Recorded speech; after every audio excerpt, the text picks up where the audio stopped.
بسم الله الرحمن الرحيم يا أيها المزمل قم الليل إلا قليلا نصفه أو انقص منه قليلا أو زد عليه ورتل القرآن ترتيلا إنا سنلقي عليك قولا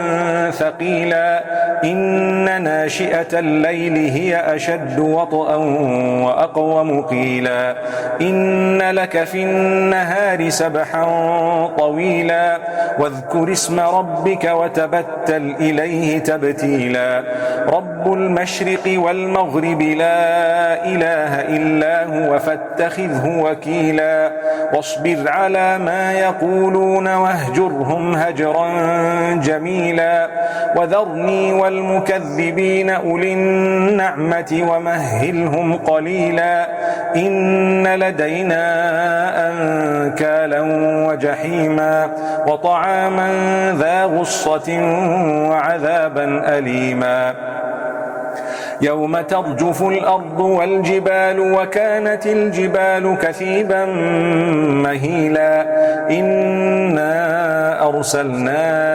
إليكم رسولا شاهدا عليكم كما أرسلنا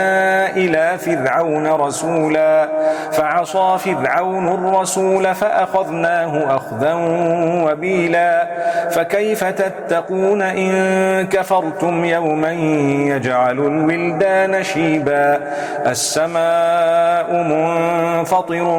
به كان وعده مفعولا إن هذه تذكرة فمن شاء اتخذ إلى ربه سبيلا إن ربك يعلم أنك تقوم أدنى من ثلثي الليل ونصفه وثلثه وطائفة من الذين معك والله يقدر الليل والنهار علم أن لن تحصوه فتاب عليكم فاقرؤوا ما تيسر من القرآن علم أن سيكون منكم مرضى وآخرون يضربون في الأرض يبتغون من فضل الله وآخرون يقاتلون في سبيل الله فاقرؤوا ما تيسر منه وأقيموا الصلاة وآتوا الزكاة وأقرضوا الله قرضا حسنا